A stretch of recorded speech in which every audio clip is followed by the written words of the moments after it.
12장 37절에서 40절 말씀입니다. 한 목소리로 봉독해 올려드리겠습니다. 이 말씀은 살아계신 하나님의 말씀입니다. 예수께서 이르시되 내 마음을 다하고 목숨을 다하고 뜻을 다하여 주 너희 하나님을 사랑하라 하셨으니 이곳이 크고 첫째 되는 계명이요 둘째도 그와 같으니 내 이웃을 내 자신같이 사랑하라 하셨으니 이 두 계명이 온 율법과 선지자의 강령이니라. 아멘. 자리에 앉으셔도 되겠습니다. 네, 제가 지금 이번 계속 시리즈로 하고 있는 것이 크리스천의 행복한 삶을 위한 세 가지 기초라는 제목으로 같이 은혜를 나누고 있습니다. 이제 세 가지 정도 다 기억하시죠? 역시나 감사하게 또 도대체 뭐에 감을 못 잡고 계십니다. 고전 1313 기억하시나요? 네. 그런즉 믿음, 소망, 사랑 이 세 가지는 항상 있을 것인데 그 중에 제일은 세 가지라. 우리 크리스천으로서 행복한 삶을 살기 위한 가장 중요한 파운데이션, 기초가 무엇일까 묵상하는 가운데 믿음과 소망과 사랑을 우리 가운데 품고 있으면 이 땅이 천국이 되리라 믿습니다. 여러분 가운데 그런 믿음과 소망과 사랑이 넘치기를 축복합니다. 여러분 어떻게 행복한 삶을 살고 계십니까? 정말로 행복하십니까? 억지로 그냥 인쇄치레로 목사님이 물어보니까 할 수 없이 아멘 하고 대답하는 것이 아니라 진심에서 우러나오는 행복, 천국과 같은 행복이 여러분 가운데 있기를 소망합니다. 오늘날 크리스천으로 살아가는 이 세 가지가 사실 그 중에 제일이 사랑이다라고 얘기하고 있습니다. 사실 하이라이트라고 이야기할 수 있는 것이죠. 근데 사실 저는 개인적으로 제일 부담되는 설교 주제가 있다면 저는 사랑인 것 같아요. 내용이 어려워서가 아니라 사실은 제가 사랑을 잘 못해주는데 사랑하라고 한다는 게 약간 어불성성처럼 느껴지면서 과연 내가 잘 설교를 할 수 있을까? 내가 경험되어주고 내 안에서 나와야 그게 진짜가 될 텐데 그냥 말로만 하는 게 아닐까라는 염려 가운데 사실은 항상 사랑이란 주제를 설교를 준비하곤 합니다. 그럼에도 불구하고 오늘 여러분들에게 은혜를 나누고자 하는 게 제가 전하고 싶은 사랑은 저의 사랑이 아니라 하나님의 사랑이기 때문에 여러분과 같이 은혜를 나누기를 소망합니다. 오늘 마태복음 22장의 배경은 이렇게 시작되어집니다. 예수님이 비유로 천국을 제자들에게 가르쳐주고 있었습니다. 근데 그때 사두개인들이 와서 천국에 대한 이야기를 듣자 예수님을 시험하기 시작합니다. 뭘로 시험하느냐? 고엘 제도를 가지고 예수님을 시험합니다. 고엘 제도라는 것은 기업을 묻다라는 어떤 출애굽부터 시작된 땅을 기업으로 무르는 것에 대해서부터 기원되어졌습니다. 근데 이제 형제들 가운데 원래 자식에게 땅을 기업을 물려주게 되어졌는데 이 형제가 7형제가 있는데 첫 번째가 이제 죽게 되어진 거예요. 근데 자식이 없어요. 그러면 고엘 제도라고 해서 기업을 물을 수 있도록 둘째에게 이 형님, 쉽게 말하면 형수가 같이 들어가서 동침을 해서 그 씨를 받아서 기업을 물을 자식을 낳게 하는 게 고엘 제도가 이렇게 발전이 되어졌습니다. 근데 이게 7형제가 있는데 첫 번째가 갔는데 안 되고 두 번째가 갔는데도 또 자식을 못 낳고 죽어버리고 셋째도 죽어버리고 성경에서 비슷한 이야기가 있었죠. 누구의 자식이요? 유다와 이제 다말이 있을 때 다말이 그걸 못 해가지고 첫째 아들 줬는데 안 되고 둘째 줬는데 안 되니까 셋째 되니까 안 줘버리니까 다말이 유다와 동침하게 되어진 말미암아 기업을 묻게 되어진 일을 사건을 보게 되어지죠. 그와 비슷한 사건을 가지고 이 사두개인들이 천국에서 물은 겁니다. 그러면 천국에서 도대체 이 부부 관계는 어떻게 되는 겁니까? 쉽게 말해 속된 말로 개족보가 되는 거잖아요. 네 거 내 거 없이 다 되어지니까. 그러니까 이게 도대체 뭐냐라고 하면서 사실은 예수님을 곤혹스럽게 만들려고 사두개인들이 질문을 하죠. 그때 예수님이 이렇게 얘기하죠. 야, 부활의 때는 시집도 안 가고 장가도 안 가고 천국 가서는 다 형제 자매인데 그게 무슨 소용이 있느냐? 너희들이 하나님을 오해하는도다라고 하면서 그들의 신학적인 논쟁이 얼마나 미련한 것인지를 깨닫게 합니다. 그러자 그 옆에 있던 바리새인 중에 율법학자가 있었습니다. 2차 공격이 들어갑니다. 그러면서 얘기하는 게 율법 중에 진짜 뭐가 큰 거냐? 자기가 율법학자니까 예수님을 좀 무시한 거죠. 나사렛 출신의 저 시골 출신이 율법을 알면 얼마나 알겠느냐 싶어가지고 2차 공격을 들어간 게 바로 이 질문이었습니다. 율법 중에 도대체 뭐가 큰 율법이냐? 네가 한번 말해봐라 라고 얘기하죠. 그럴 때 예수님이 주신 말씀이 바로 오늘 본문의 말씀입니다. 마음을 다하고 목숨을 다하고 뜻을 다하여 주 너희 하나님을 사랑하라.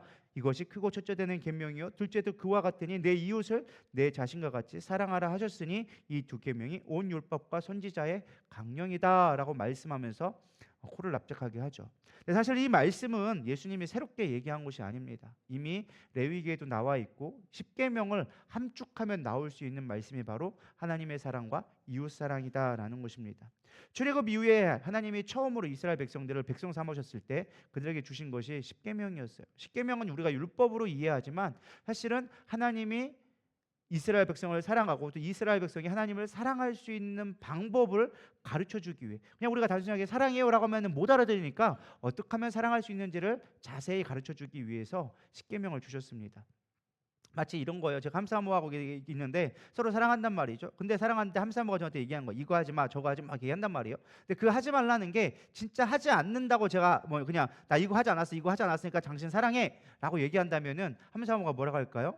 그거 갖고 아닌데, 내가 원하는 건 그게 아니야. 당신이 나를 사랑해 주는 거야. 단지 하지 말라는 건 내가 당신을 사랑할 수 있는 방법으로, 그렇게 하면 내가 좋아하지 않으니까 내 안에 거할 수 있도록 하라는 것으로 뜻으로 주었다라는 것입니다. 왜? 레위기에 보면 하나님이 내가 거룩하니 너희도 거룩하라. 내가 너희 가운데 거하려고 하는데 너희들이 죄가 있으면 거하지 못하니까 거룩하게 살 수 있는 방법을 너희에게 알려줄게. 그러면서 십계명을 주신 거고 제사법을 주음으로 말미암아 하나님과 함께하게 하기 위한 방법으로 주었다라는 것이죠.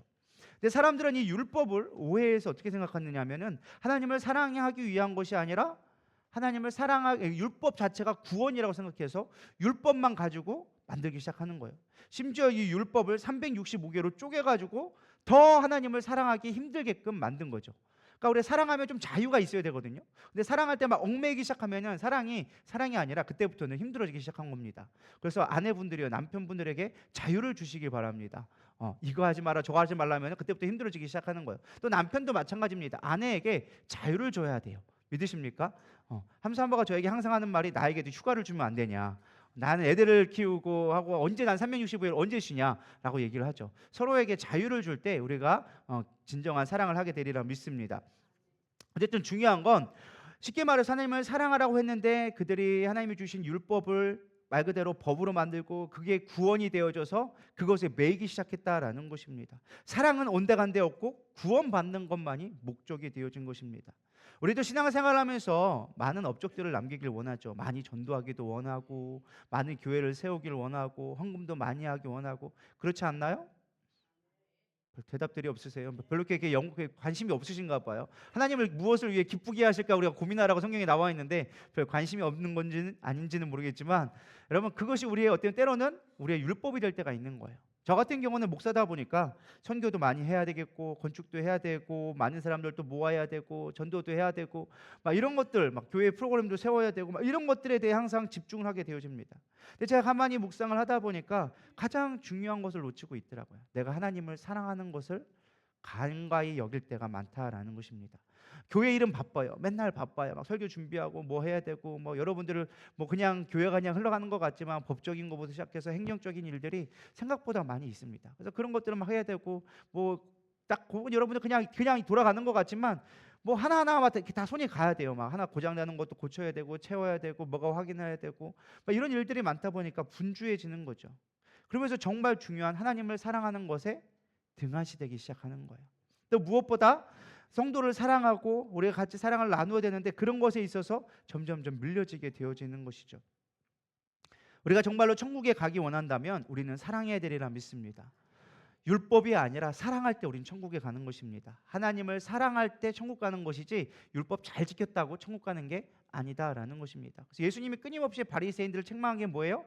너희들이 하나님을 오해하는도다. 율법 잘 지킨다고 구원받는 게 아니다. 너희들 율법 잘 지킨다고 너희들이 선민이라고 구원받은 백성이라고 말하는데, 진짜 하나님이 원하시는 건 내 옆에 있는 형제들을 불쌍히 여기는 거다. 가난한 자를 불쌍히 여기고 병약한 자를 불쌍히 여기고. 근데 너희들은 율법이란 이름으로 그들을 정죄하고 판단할 뿐이지 하나님의 사랑을 알지 못한다 하면서 끊임없이 바리새인들을 원망한 것이죠. 오늘날 교회도 마찬가지인 것 같습니다. 우리는 사랑해야 되리라 믿습니다. 천국이 뭐라고 얘기하냐면, 천국을 정의하면 천국은 사랑이다. 믿으십니까? 한마디로 정하면은 하나님을 사랑하고 형제 자매를 영원토록 사랑할 수 있는 곳이 천국이다. 아멘들이 없으시네요. 사랑하면 천국을 경험하게 되어져 있습니다. 사랑에 빠지면 아무리 예배가 감동적이고 시스템이 잘 돼 있고 프로그램이 훌륭해도 교회에 나올 수가 없는 것입니다. 천국이 될 수 없는 것입니다. 교회의 가장 안건은 뭐다? 사랑이다라는 것입니다. 서로 사랑하면 세상과 다름을 알게 되어진다고 성경은 말씀해 주고 있습니다. 우리는 늘 내 중심을 살펴야 합니다. 내가 다른 것에 분주하지 않는지, 하나님을 사랑하는 것에 내가 과연 우선되어졌는지. 저도 돈 좋아하고 명예 좋아하고 권력도 좋아합니다. 그러나 그 모든 것보다 하나님이 우선되어져야 되리라 믿습니다. 우상 숭배는 다른 게 아니에요. 뭐 어디 절간에 가서 절한다, 그게 우상 숭배가 아닙니다. 진짜 우상 숭배는 하나님보다 앞서는 것이 있으면 그것이 우상 숭배가 되어지는 거예요. 우리는 무엇보다 하나님을 사랑해야 되리라 믿습니다. 늘 내 중심에 하나님을 사랑하고 형제를 사랑하는 것에 우선되어졌는가? 전도 100명, 20명, 1000명 하면 무엇합니까? 그 마음에 사랑이 없다면 무의미하다라는 거예요. 진짜 의미는 사랑해서 전도를 해야지, 사랑이 내가 100명 전도했는데 그게 내 자랑되어지면 하나님 받지 않으시는 거예요. 교회 몇천 평 세웠다, 그게 뭐 중요한데, 천국 갈 때 그거 아무것도 싸들고 가는 게 아닌데, 천국 갈 때 가장 중요한 건 뭐예요? 네가 사랑했니? 네가 나를 얼마나 사랑했니? 성도들 얼마나 사랑했니? 이게 가장 중요한 것이다라는 것입니다. 우리도 모르는 사이에 율법에 매일 때가 너무나 많습니다. 정죄와 판단과 나의 이기심으로 사람들을 바라보고 있지 않는지 늘 점검해 봐야 되리라 믿습니다. 중요한 점은 이거예요. 우리가 사랑해야 되는지는 너무나 잘 알아요. 그렇죠? 교회에서 사랑해야 된다, 하나님 사랑해야 된다, 이웃 사랑해야 된다, 너무나 잘 알아요. 모르는 사람 여기 단 한 분도 안 계실 거라고 믿습니다. 중요한 건 사랑할 줄을 몰라요. 우리가 우리 아이가 달라졌어요라고 예전에 프로그램 중에 있었죠. 요즘에는 금쪽이라고 해서 나오죠. 요즘도 하고 있는 것으로 알고 있습니다. 근데 거기는 항상 공통적인 아이가 나옵니다. 통제 불능의 아이가 나오죠. 근데 그 항상 의사가 그 박사가 얘기한 게 뭐예요? 문제아 뒤에는 문제의 부모가 있다. 그러니까 쉽게 보면 그 아이들의 공통적인 특징이 하는 말이, 동일하게 하는 말이 있다면 그건 무엇이냐? 엄마 아빠는 날 사랑하지 않아. 아이들이. 그럼 엄마 아빠들이 두 부모가 멀쩡하게 있는데 뭘 사랑하지 않느냐? 내가 널 얼마나 사랑하는데, 널 위해서 내가 얼마나 희생하는데, 널 위해서 내가 엄마 아빠가 얼마나 사랑해 주려고 하는데 너는 왜 사랑을 몰라? 라고 얘기하면 아이들이 항상 하는 말이 엄마 아빠는 날 사랑하지 않아 라는 말을 꼭 합니다. 그래서 왜 그런가 봤더니 부모가 사랑하는데 중요한 건 사랑하는 방법을 모르는 거예요. 사랑하는 방법을 모르니까 사랑한다고 하지만, 말로는 표현하지만 그것이 아이에게는 들리지 않는 거예요. 아이에게 사랑한 건 뭐예요? 함께 있어주고 같이 놀아주고 그 아이의 말에 귀 기울여주고 공감해주고 같이 동행해주는 것이 사랑인데, 부모가 바쁘다는 이유로 너에게 뭐 옷 사주고 집 사주고 뭐 장난감 사주고 먹을 거 주고, 이게 우리가 사랑한다라고 착각하고 있는 것이죠. 사실 저도 참 안타까운 것 중에 하나가 우리 부모님들이 참 안타깝습니다. 저희 담임 목사님과 저희 아버지 보면요, 두 분 다 사실은 어릴 적에 다 사랑을 받지 못하고 자랐습니다. 참 불우한 환경 가운데 이제 뭐 저희 아버지 같은 경우도 할머니가 빨리 재혼을 하시면서 이제 고아원에 가시게 해서 고아원에서 자라게 되시고, 저희 어머니도 어릴 적에 외할머니가 일찍 돌아가셔가지고 또 딴 데서 이제 외롭게 지내시고, 그런 과정들을 겪으면서 사랑을 받지 못하고 자라왔습니다. 그래서 제가 볼 땐 두 분이 참 사랑하는데 사랑하는 방법을 둘 다 너무 몰라요. 그래서 맨날 싸우는 게 일이야. 그게 자기만의 사랑 표현이야. 가끔은 둘이 싸우고 나면 꼭 두 분이 꼭 저한테 전화를 해요. 양쪽에서. 그래가지고 이제 아버지는 야 니네 엄마 잘 돌봐라, 엄마 왜 이렇게 갈구는지 모르겠다 막 그러고, 목사님은 엄마가 아빠가 나한테 이런 말을 했다, 서운했다 막 하면서 막 서로 막 해가고 있는 거예요. 그럼 알아서 하라고, 나보고 어떡하라고 막 한다고, 듣지도 않으면서 어떡하라고 막 그러면서 제가 항상 얘기를 하거든요. 그러니까 그게 왜 그러냐면은 딱 하나가 그거더라고요. 사랑을 받지 못하니까 사랑하는 방법을 모르는 거예요. 근데 참 안타까운 건, 저도 그 사이에 껴가지고 고래 싸움에 새우등 터진다고 저도 어떻게 사랑할 줄을 모르는 거예요. 제가 되게 여러분들을 사랑하고 막 하는데 사랑하는 방법을 잘 몰라. 물론 저희 담임 목사님이 저를 너무나 사랑해 주지만, 저희 담임 목사님의 사랑법은 옷 사주고 뭐 사주는 게 사랑이야. 다른 건 별로 없어. 그냥 막 사주면 사랑하는 거야. 그냥 내가 너 못 사준 거 한이 되니까 너 사준다. 내가 엄마가 너 얼마나 사랑하는지 알지? 막 그러면서 사랑해줘. 근데 중요한 건 내 말은 하나도 안 들어. 중요한 건 말은 하나도 안 들어. 그러면서 사랑한대. 나는 언제 사랑했냐고 막, 나 안 줘도 된다고 막 이렇게 제가 하는 거죠. 제가 금쪽이를 보면서 우리 엄마와 내 모습과 내 모습과 내 자녀의 관계를 보게 되어지는 거예요. 제가 여러분들 그냥 잠 깨라고 일단 예화를 드는 건데, 중요한 건 우리가 사랑할 줄을 모르기 때문에 사랑할 줄을 모르는 거예요. 사랑을 받아본 자, 제가 느끼는 건 무엇이냐? 사랑을 받아본 자가 반드시 사랑하게 되어져 있어요. 근데 우리가 진실한 사랑을 경험해 보지 못하니까 사랑하고 싶어도 마음은 아닌데, 내가 정말 사랑하는데 사랑하기가 어려운 거예요. 전라도 사람 그렇죠. 나 당신 다 사랑해 하면은 뭐 그딴 거 물어봐. 그러니까 살지? 아니면 내가 어떻게 살아? 뭐 이런 얘기 하는 거예요. 근데 그게 사실은 감동이 하나도 안 되는 거죠. 그러니까 사랑은 사랑을 받아본 자만이 사랑하게 되어지는 거예요. 근데 중요한 건 인간적인 사랑은 참 아름다워 보이고 막 위대해 보여도 사실은 되게 이기적이고 자기중심적인 사랑을 할 수밖에 없는 게 한계다라는 것입니다. 제가 여러분을 사랑할 수 있는 제 인간적인 방법은 한계가 있어요. 물질도 한계가 있고 그다음에 뭐 공간적으로도 한계가 있고 제가 할 수 있는 에너지의 한계도 있고 아무리 사랑한다고 해도 그 사랑은 여러분들에게 미치지 못할 것입니다. 대부분이 거의 그럴 거예요. 목사님 사랑한 건 알아. 근데 뭐 나랑은 크게 상관없어. 그러니까 그 사랑을 사실은 잘 깨닫기가 어려운 것이죠. 왜 그러냐? 우리가 진실된 사랑을 경험하지 못했기 때문에 그런 거예요. 진실된 사랑은 사람에게서 나올 수가 없습니다. 진실된 사랑은 어디서 오느냐? 바로 하나님으로부터만 우리가 공급받을 수 있다라는 것입니다. 요한일서 4장 16절 한번 다 같이 읽어보겠습니다. 시작. 요한일서 4장 16절 시작. 하나님이 우리를 사랑하시는 사랑을 우리가 알고 믿었노니 하나님은 사랑이시라. 사랑 안에 거하는 자는 하나님 안에 거하고 하나님도 그의 안에 거하시느니라. 여기에 참 잘 설명해 주고 있어요. 하나님이 사랑입니다. 그래서 하나님의 사랑 안에 거하는 자는 사랑을 하게 되어지고 그 사랑을 나누는 자가 될 수 있다라고 얘기합니다. 하나님 안에 거해야 우리는 사랑할 수 있고, 거한다라는 건 그분이 나에게 풍덩 완전히 나를 지배하게 되어졌을 때 우리는 온전한 사랑을 할 수 있게 되어진다라고 가르쳐주고 있습니다. 중요한 건 저는 이 사랑을 좀 깊이 있게 묵상을 해봤습니다. 과연 하나님의 사랑을 어떻게 경험할까? 전 하나님의 사랑의 여러 가지 모습들이 있잖아요. 그 사랑의 모습을 저는 좀 삼위일체적으로 조금, 제가 그런 걸 되게 잘하잖아요. 이렇게 따지는 거를. 그래서 삼위일체적으로 한번 사랑을 분석해봤습니다. 첫 번째 사랑은 무엇이냐? 성부 하나님의 포기하지 않는 사랑이다라는 것입니다. 하나님은요, 우리를 포기하지 않습니다. 절대로 우리를 내버려 두지 않습니다. 대표적인 인물 중에 하나가 요나가 있습니다. 요나는 사실 평범한 목회자가 아니었습니다. 이스라엘을 대표하는 목회자였습니다. 그래서 하나님은 이 요나를 들어쓰셔서 이방 나라들에게 가서 복음을 증거해라. 이스라엘뿐만 아니라 열방에 나의 사랑을 전하라 라고 명령을 주십니다. 근데 하필이면 가라는 곳이 다른 나라 다 좋은데 제일 싫어하는 바벨론의 니느웨라는 성읍으로 가게 만든 겁니다. 사실 이 요나에게 있어서 우리나라로 따진다면 일본과 똑같은 나라예요. 뭐 지금의 일본이 아니라 일제강점기의 일본처럼 사실 이스라엘에게 가장 싫은 나라 중에 하나가 이 바벨론이라는 나라였어요. 니느웨라는 곳이었습니다. 근데 요나가 절대 다른 데 다 갈 수 있어도 내가 그곳에 가서 하나님의 사랑을 전할 수 없습니다. 그들은 절대 구원받으면 안 됩니다. 그들이 얼마나 패역한지 주님 아시지 않습니까? 우리를 얼마나 학살을 하며 그렇게 얼마나 그렇게 고통스럽게 우리를 죽이는지 주님 아시지 않습니까? 내가 다른 데 다 가도 거기는 안 되겠습니다. 그래서 포기하고 하나님의 명령을 거부하기 위해서, 도망치기 위해서 피하게 되어집니다. 요나서 1장 3절에 나오죠. 그러나 요나가 여호와의 얼굴을 피하려고 일어나 다시스로 도망하려 하여 욥바로 내려갔더니 마침 다시스로 가는 배를 만난지라. 여호와의 얼굴을 피하여 그들과 함께 다시스로 가려고 뱃삭을 주고 배에 올랐더라. 근데 재밌는 건 그 뒤에 있는 말씀이 참 재밌어요. 4절에 보면 여호와께서 큰 바람을 바다 위에 내리심에 바다 가운데서 큰 폭풍이 일어나 배가 거의 깨지게 된지라.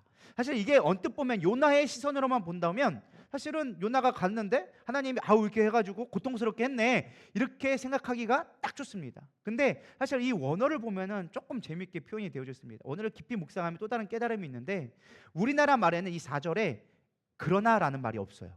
그렇죠. 여호와께서 큰 바람을 바다 위에 내리심에라고 나와 있는데 사실 이 앞에 원어에 보면은 그러나라는 접속어가 포함되어져 있어요. 그러니까 하나님이 요나에게 명령을 했어요. 너는 가서 사랑을 보여줘라. 그런데 요나는 싫어했다. 그런데 하나님은 포기하지 않고 요나를 되돌리키더라라는 의미를 갖고 있다라는 것입니다. 우리가 요나 이야기 잘 알고 있잖아요. 어떻게 되어집니까? 요나가 끝까지 도망쳐서 배를 타고 가라는 곳에 니느웨의 제일 반대편으로 다시스라는 곳으로 도망가게 됩니다. 근데 하나님은 거기에다가 바람을 던지셔가지고 흔들어 버리기 시작하죠. 그럼 사람들이 막 우왕좌왕합니다. 어떻게든 살아보겠다고 짐을 버리고 막 우왕좌왕합니다. 선장은 어떻게든 살려보려고 합니다. 근데 사람들이 안 되니까 요나가 얘기하죠. 제비뽑기를 하자. 근데 하필이면 누가 뽑힙니까?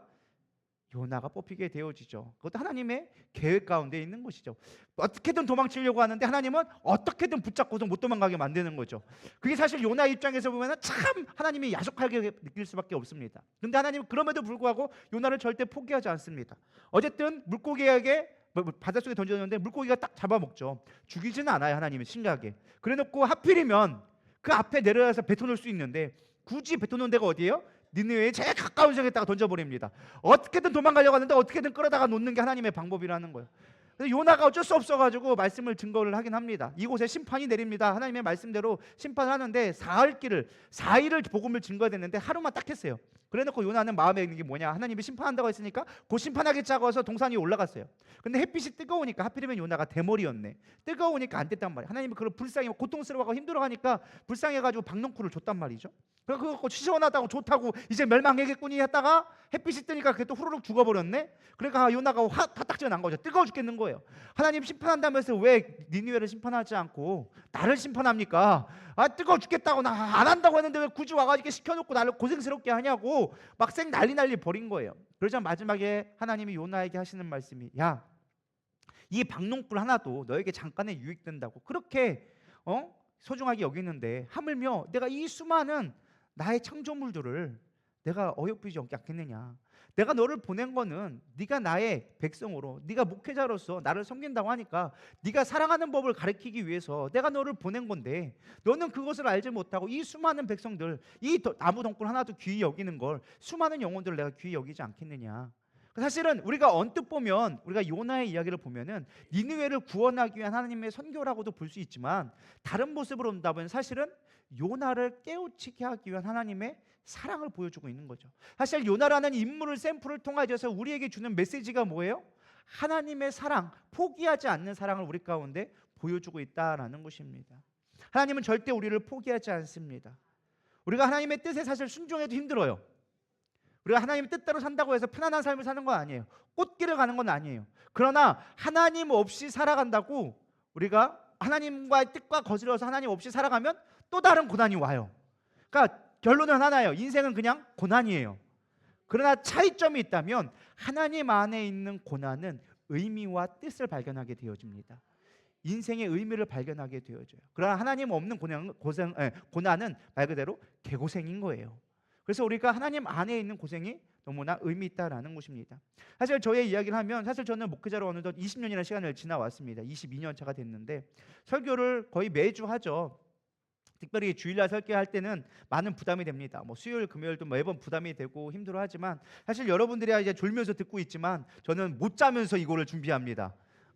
저의 못잠이 여러분들의 잠이 될지는 모르겠지만은 저는 사실 잠을 못 자가면서 하루에 막 3-4시간 자면서 긴장하면서 잡니다. 때로는 어느 날에는 이게 설교가 막 제대로 준비 안 되면 막 악몽까지 꿔요. 막 설교하러 올라왔는데 원고가 없는 꿈을 꾸거나, 막 갑자기 막 사람들이 나에게 막 욕하는 꿈을 꾸거나, 막 이런 긴장 가운데 사실 이 단위에 매번 섭니다. 매번 긴장이 되는 건 어쩔 수가 없는 것 같아요. 사실 그럴 때마다 하나님 왜 나 같은 걸 쓰셨습니까? 왜 나 같은 걸 목회자로 불러주셨습니까? 그럴 때가 있다라는 것이죠. 근데 반대로 생각하면 하나님이 나 같은 것도 쓰시는 게 얼마나 큰 감사한지, 그러니까 나의 입장에서 본다면 그게 너무나 힘든 고난의 순간들이지만, 아니 내가 저들을 어떻게 하냐고요? 저들을 내가 뭐 아프게 했냐고요? 근데 왜 저들이 아픈데 내가 힘들어야 됩니까? 여러분들은 별로 모르겠죠. 전 여러분이 힘들다고 할 때마다 아주 가슴이 녹아내려요. 어떻게 해줄 방법이 없으니까. 믿으십니까?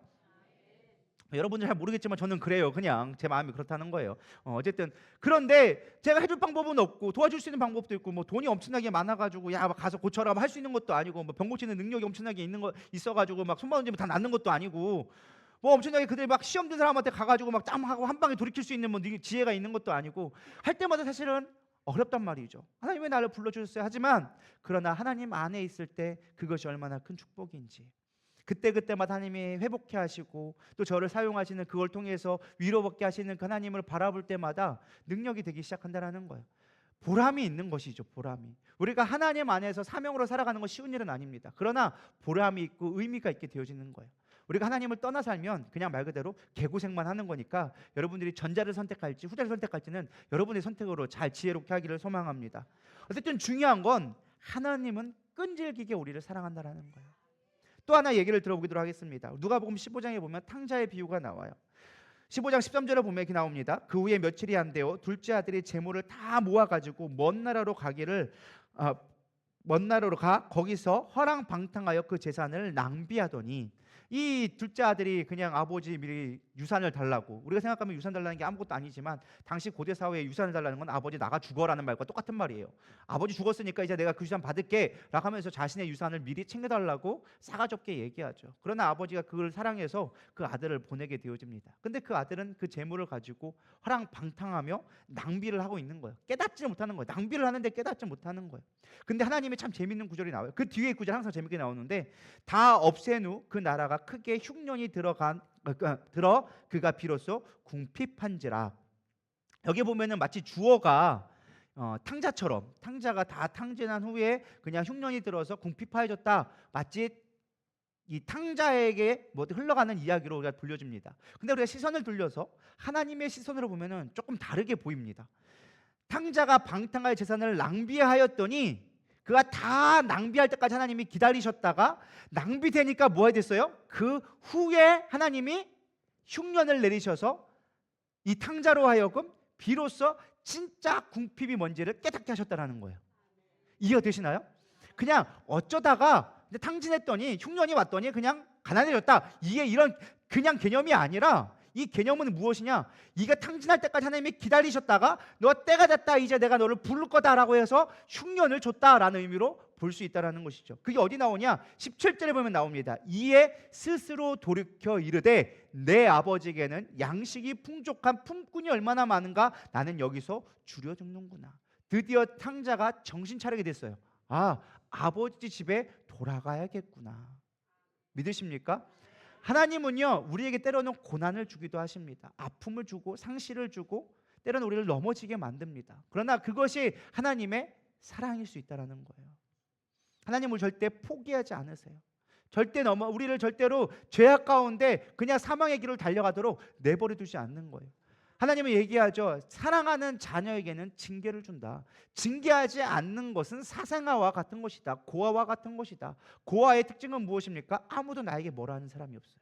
그러나 나에게 책망하고 핀잔을 준다라는 건 사랑한다라는 증거예요. 믿으십니까? 그러니까 누군가 나에게 책망할 수 있다라는 것은, 아, 나는 지금 사랑받고 있는 거구나, 반대로 생각할 수 있는 지혜가 있기를 축복합니다. 근데 우리는 잔소리 듣기 싫어가지고 그만하라고, 안 들을 거라고. 우리 집에 지금 그런 분이 한 분이 계십니다. 차마 누구랑 말 못하는데 말만 하면 알아서 한다고. 그럼 내가 하죠. 알아서 해봐라. 알아서 해봐라. 라고 얘기를 합니다. 딱히 누구라고 얘기는 하지는 않습니다. 근데 그런 사람들이 있어요. 우리도 그렇다라는 거예요. 제 딸을 누구라고 한 게 아니라 우리도 그렇게 한다라는 거예요. 하나님이 우리를 끊임없이 불러주시는데 우리는 내 마음대로 할 테니까 놔두세요. 나는 내가 할 거예요. 잔소리 듣고 설교 들으면서 찔리는 말 하면은 이제 그만 좀 찔리게 하라고. 난 내 마음대로 할 거라고. 그럴 때가 우리가 얼마나 많은지 모릅니다. 그러나 찔리고 책망받는 게 사랑받는 것이다. 하나님은 끝까지 우리를 포기하지 않으신다. 여러분 인생을 쭉 되살펴 보시기 바랍니다. 여러분 인생 가운데 그 수없이 많은 고난들이 있었잖아요. 근데 그 고난들의 의미를 그냥 내 인생 가운데 재수가 없어, 힘들어서 그랬어, 누구를 만나서 그래, 이게 아니라 그 인생에 숨겨진 하나님의 의미를 생각하기 시작하면 하나님이 나를 얼마나 사랑하시는지를 깨닫게 되리라 믿습니다. 이게 왜 중요하느냐? 하나님의 포기하지 않는 사랑을 경험해 본 자만이 누군가를 사랑할 때 포기하지 않고 사랑하게 되는 거예요. 믿으십니까? 하나님의 진정한 사랑을 경험한 자는요, 함부로 사람을 포기하지 않습니다. 우리 담임 목사님이 그런 것 같아요. 담임 목사님은 사람을 잘 포기하지 않습니다. 끝까지 붙들고 때로는 속된 말로 질척거릴 정도로 막 붙듭니다. 막 하면서 막 안 놔줘요. 그러면 옆에 사람들 얘기하죠. 목사님 대충 보내면 안 돼요. 그렇게 싸가지 없이 얘기하고 그렇게 왔는데 굳이 거기다 대고 이렇게 붙어야 돼요? 막 너무 우합할 정도로 너무 이렇게 그냥 그 안 해도 참견해도 될 것까지 막 참견하면서까지 하신단 말이에요. 그게 사실은 언뜻 보면은 왜 저렇게까지 하시지 할 생각이 들지만 사실은 그거는 하나님의 사랑을 경험해 봤기 때문에 그런 거예요. 왜? 하나님이 나를 그렇게 포기하지 아니하시니까. 나도 포기할 수가 없는 거예요. 나에게 맡겨준 영혼을 포기할 수 없는 거예요. 믿으십니까? 여러분 가운데 그런 사랑이 회복되기를 소망합니다. 그렇게 포기하지 않는 사랑은 우리를 사망에서 생명으로 옮기게 만드는 역할을 하게 되어지는 것입니다.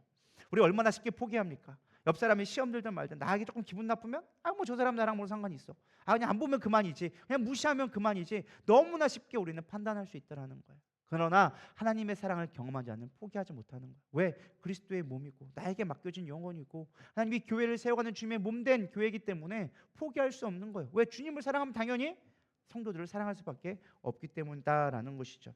여러분, 하나님의 끈질긴 사랑을 경험해 보기를 소망합니다. 그래야 진짜 사랑할 수 있게 되어지는 거예요. 두 번째 사랑은 누구냐? 성자 예수님의 희생적인 사랑이다라는 것입니다. 하나님의 포기하지 않는 사랑이 있다면 성자 예수님은 희생적인 사랑이에요. 제가 사랑을 정의를 한번 찾아봤어요. 저는 항상 어떤 주제를 갖고 설교하면 그 주제를 꼭 한번 점검을 하는데 제가 사랑의 정의가 너무 많더라고요. 그래서 대중가요를 찾아봤더니 너무 많더라고요. 사랑은 아낌없이 주는 것이다. 사랑이란 슬픔보다 더 깊은 아픔이다. 사랑이란 눈물의 씨앗이다. 뭐 등등등 사랑의 제목으로만, 노래 제목으로만 이렇게 검색이 되더라고요. 뿐만 아니라 철학가들도 사랑을 엄청 많이 정의했더라고요. 플라톤은 사랑은 결핍이다. 에리 프롬은 사랑은 능동적인 관심이다. 톨스토이는 사랑은 하나됨이다. 제가 느낀 게 그거예요. 사랑을 정의할 수 있는 건 사람의 수만큼 정의할 수 있겠다. 각자 자기만의 다 사랑을 정의하고 있는 것 같아요. 나만의 사랑이 다 있는 것 같아요. 아픔을 경험했던 사람들은 사랑이 아픔일 거고, 사랑을 통해서 기쁨을 누린 자는 사랑은 즐거움일 거고, 연합을 경험했던 자는 사람이 연합이 될 것입니다. 근데 중요한 건 우리가 세상에 아무리 많은 정의가 있다 할지라도 우리가 꼭 붙들어야 될 정의가 있죠. 어디예요? 성경에서 사랑을 어떻게 정의하고 있는가, 그걸 알아야 되리라 믿습니다. 성경에서 사랑을 정의한 구절이 있습니다. 바로 고린도전서 13장에 나와 있죠. 사랑장이라 불리는 장인데 한번 읽어보도록 하겠습니다. 시작. 사랑은 오래 참고 사랑은 온유하며 시기하지 아니하며 사랑은 자랑하지 아니하며 교만하지 아니하며 무례히 행하지 아니하며 자기의 유익을 구하지 아니하며 성내지 아니하며 악한 것을 생각하지 아니하며 불의를 기뻐하지 아니하며 진리와 함께 기뻐하고 모든 것을 참으며 모든 것을 믿으며 모든 것을 바라며 모든 것을 견디느니라. 아멘. 제가 지난번에도 설교 드렸었는데 사랑은 감정이 아닙니다. 물론 감정이 정말 중요해요. 우리 안에 모티베이터가 되죠. 시작이 동기가 되어지기 시작하는 거예요. 감정이 없는 사랑은 되게 메마를 수밖에 없어요. 그러나 우리가 감정으로 말미암아 사랑할 수 있는 에너지가 생기기 시작하죠.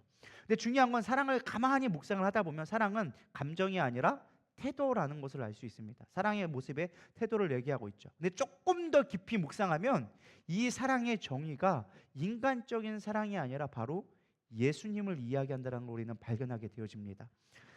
사실 예수님은 예수님이 제자들에게 하나님의 나라와 사랑을 막 가르쳐 주기 시작합니다. 근데 3년만 동안 따라다니면서 예수님의 제자들은 사도들을 조차도 예수님의 사랑과 예수님이 하시는 말씀과 사랑을 깨닫지 못했어요. 계속 못 알아들어요. 헛소리 나고 있고 자기가 높아지려고 하고 있고 막 그렇게 한다는 거죠. 그럼에도 불구하고 사랑은 오래 참는 것이다. 예수님은 오래 참아주셨어요. 언제까지? 그들이 깨달을 때까지 참아주셨다라는 것입니다.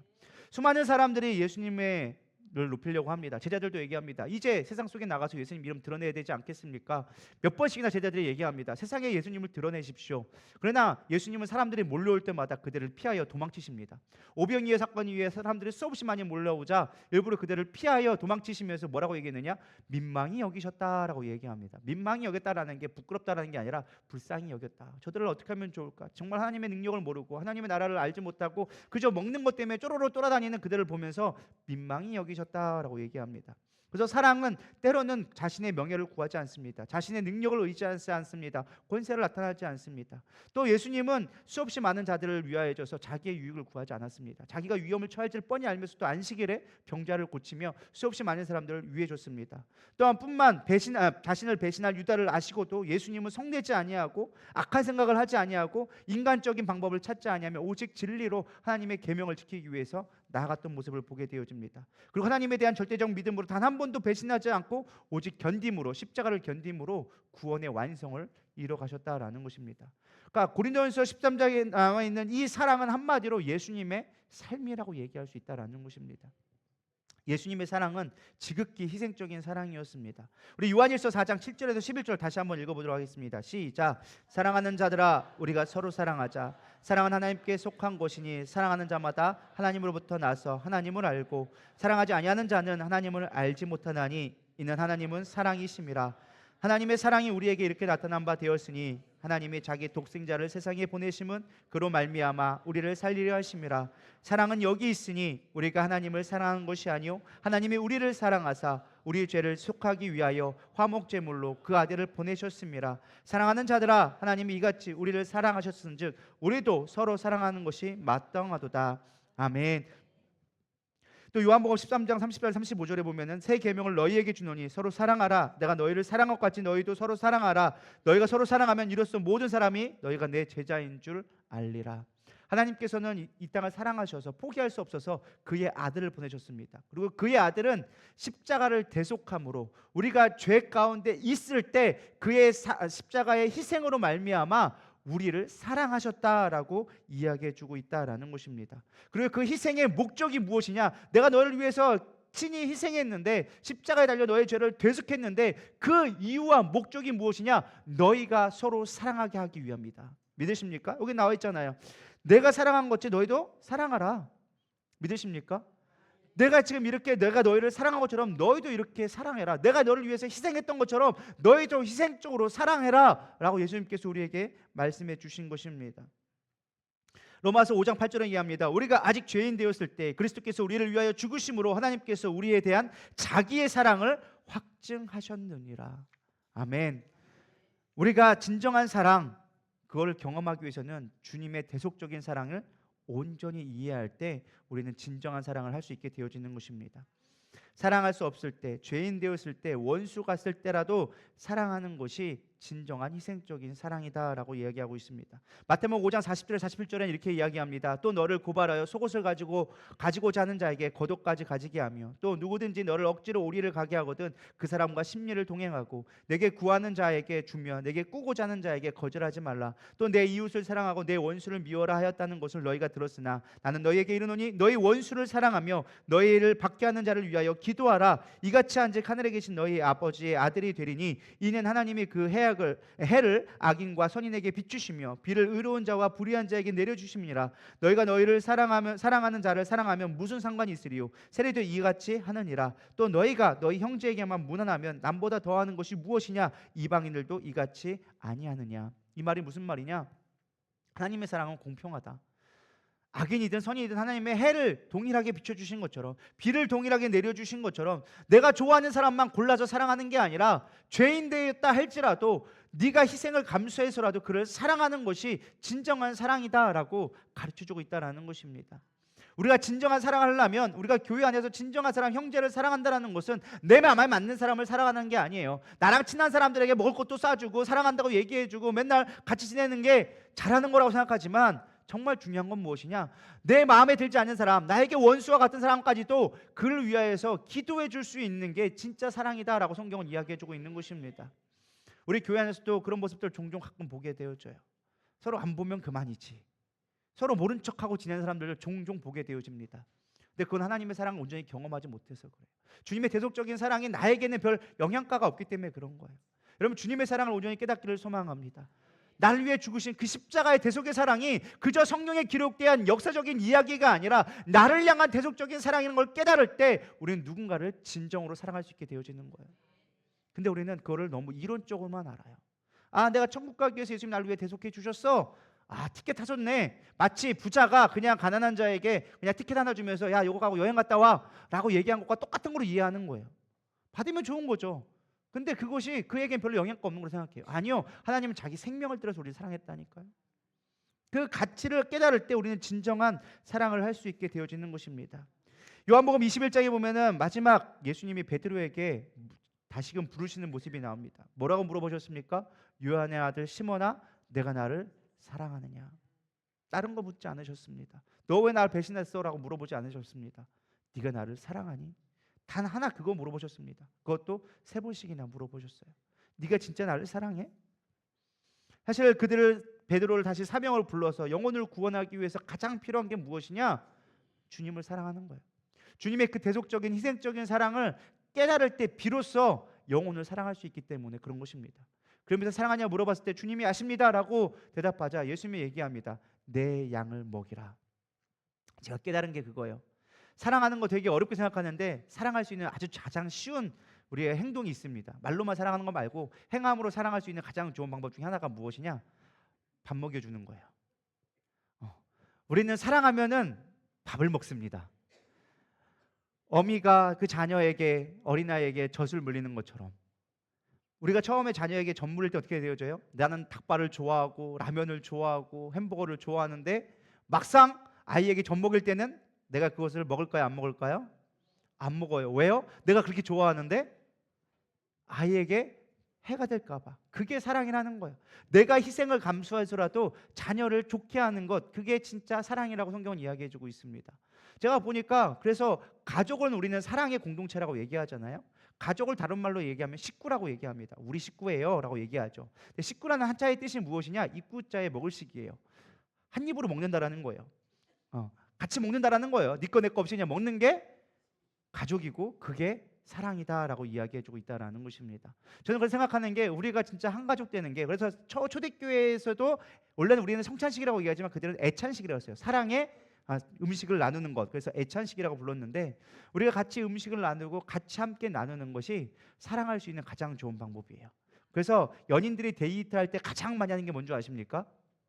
밥 먹는 거예요. 뭐 영화도 보고 뭐 산책도 하고 다 하지만, 뭐 여행도 다 좋지만 가장 많이 하는 게 같이 먹는 거예요. 같이 먹는 게 사랑하는 거예요. 그래서 제가 생각한 게 그거예요. 우리가 어떻게 하면 사랑할 수 있을까? 맨날 내 마음에 드는 사람만 밥 먹지 말고 마음에 좀 같이 안 들어도 그 사람과 같이 밥 먹기를 위해서 애써보고, 정말 마음에 안 든다면 따로 불러서 밥 한 끼 사주고. 할렐루야. 별로 아멘들이 안 하시네. 그렇게 하기 싫게 힘들다 이거죠. 해보시기 바랍니다. 그럼 여러분 삶이 천국으로 바뀌는 거예요. 그게 나를 힘들게 하는 것 같고 어렵게 하는 것처럼 보이지만, 그렇게 함으로 말미암아 내 삶이 천국에 임하는 거예요. 여러분, 누군가를 미워하고 살아가는 것만큼 내 인생을 괴롭게 만드는 게 없어요. 맞다라는 말이 나왔잖아요. 이거는 체험에서 고증된 거라고 저는 믿습니다.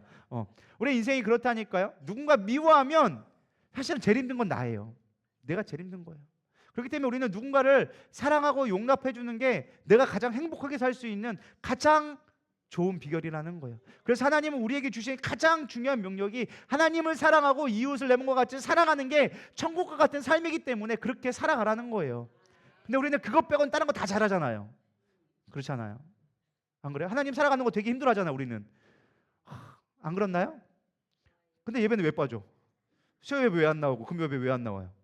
하나님 사랑한다면서요. 말씀은 왜 이렇게 안 보고, 기도하러 가면 5분 만에 다 도망가고. 그게 하나님 사랑하는 거 아닌 것 같은데, 제가 볼 때는 누가 봐도 사랑하는 거 아니에요. 그거는 우리는 사랑한다면 진짜 하나님을 가까이 해야 되는 거예요. 이웃을 사랑한다? 같이 밥 먹을 수 있어야 되는 거예요. 사람의 친한 거 딱 하나 없어요. 밥 먹으면 친해지는 거예요. 믿으십니까?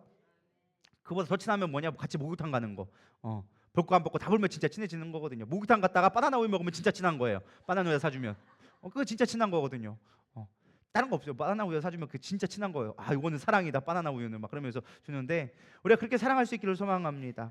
그러면서 예수님이 마지막에 이렇게 말씀하십니다. 요한복음 10장 13절, 사람이 친구를 위하여 자기 목숨을 버리면 이보다 큰 사랑이 없나니.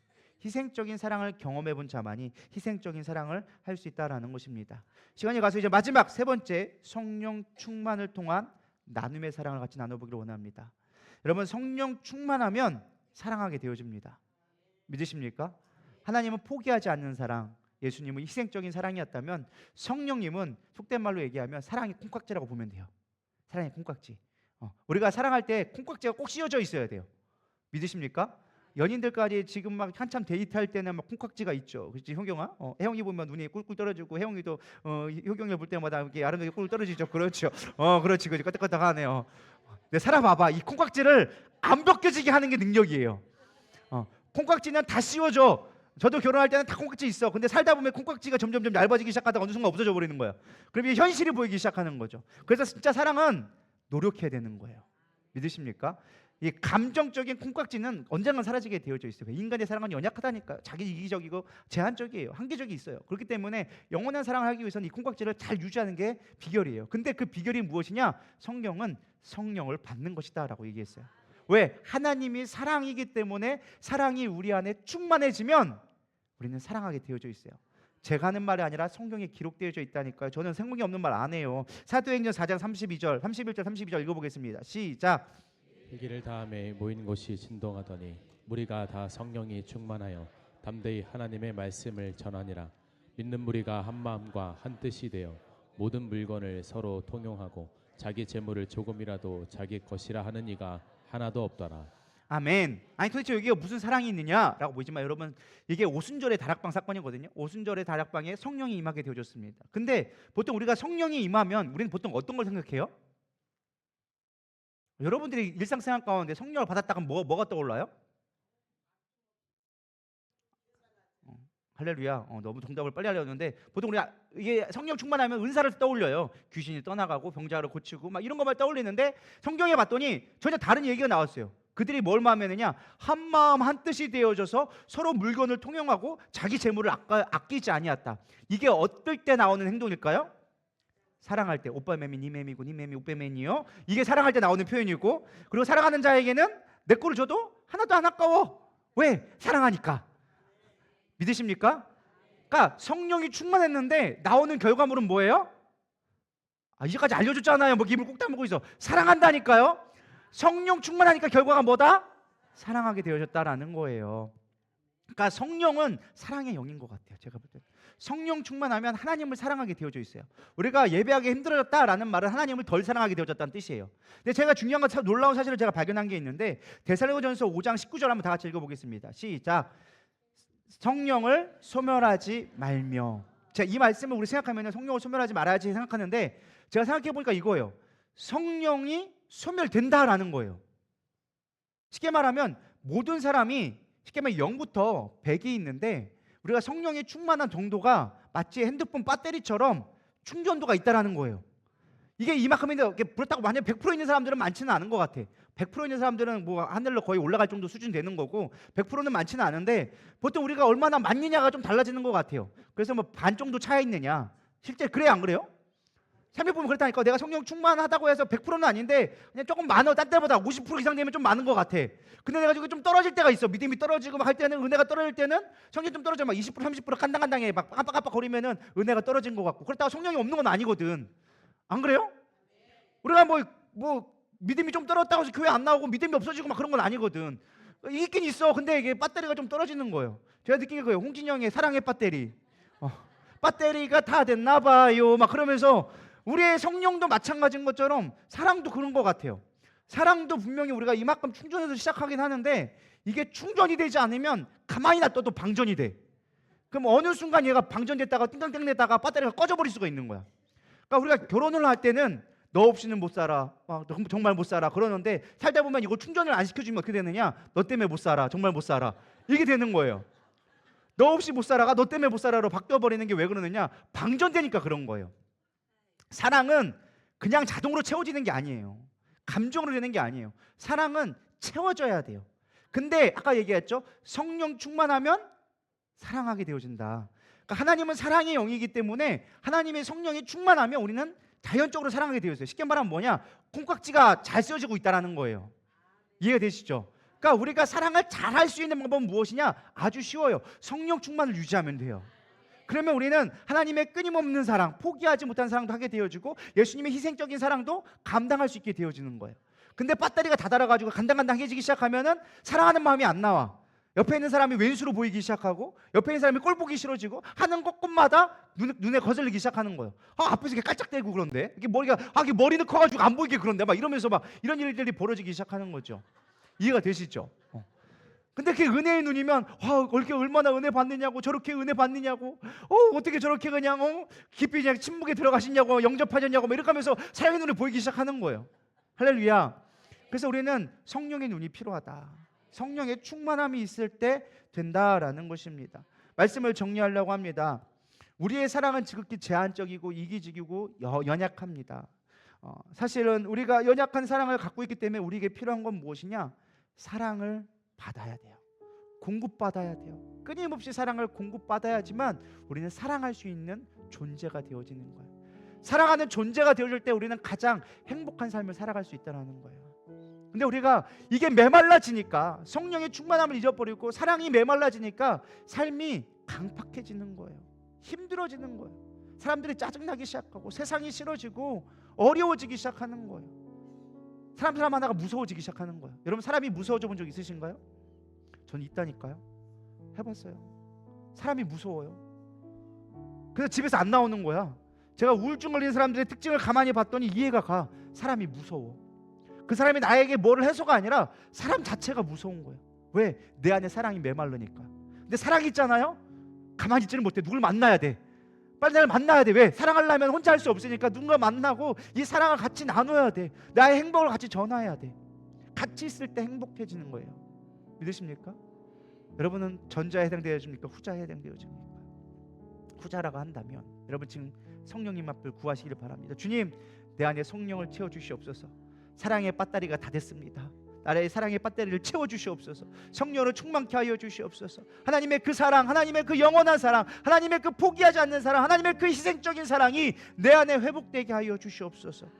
그로 말미암아 하나님의 나라가 이루어지는 것, 이곳이 천국이 되게 하여 주시옵소서. 사랑하면 천국이라고 얘기하는데 내 삶은 왜 지옥과 같습니까? 단 이유는 하나요, 사랑이 없으니까. 내 사랑이 끝났으니까. 하나님, 내 사랑을 채워주시옵소서. 충만케 채워주시옵소서.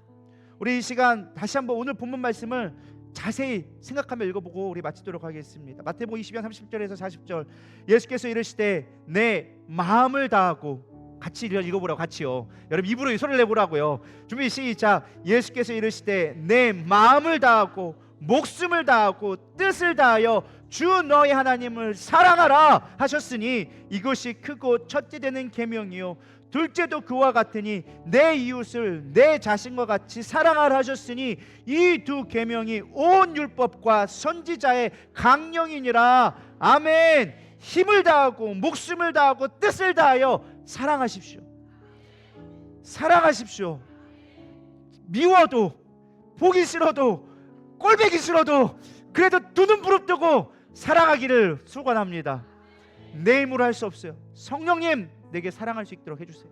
성령 충만하여서 사랑할 수 있게 해주세요. 그를 위해 기도할 수 있게 해주세요.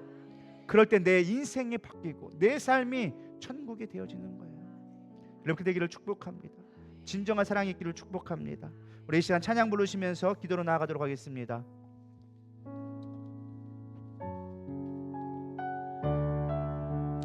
뒤에 불 꺼주시고요.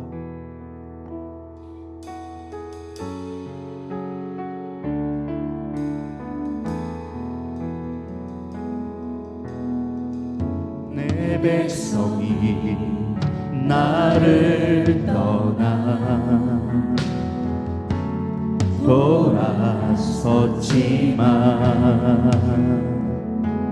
돌아섰지만 내 사랑이 내 백성을 포기 못하니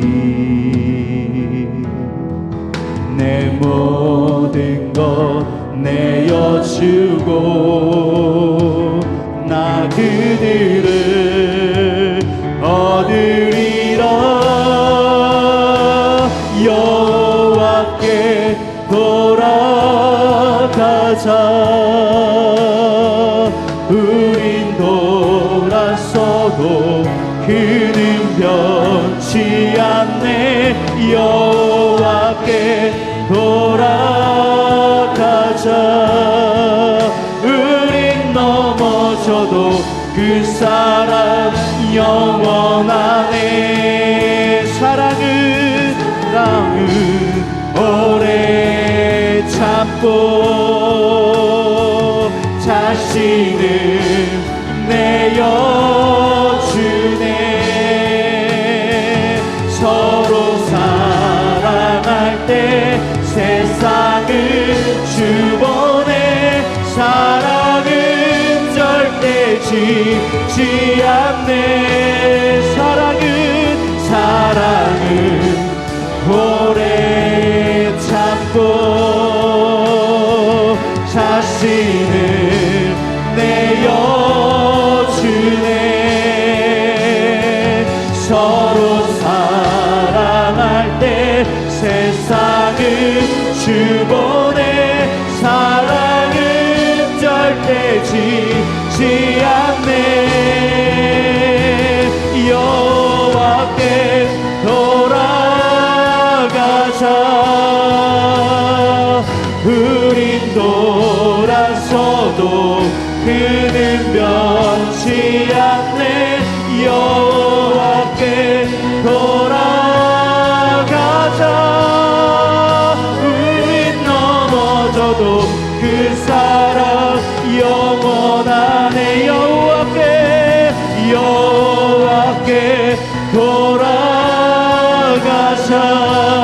돌아가자. 우린 돌아서도 그는 변치 않네. 여호와께 돌아가자.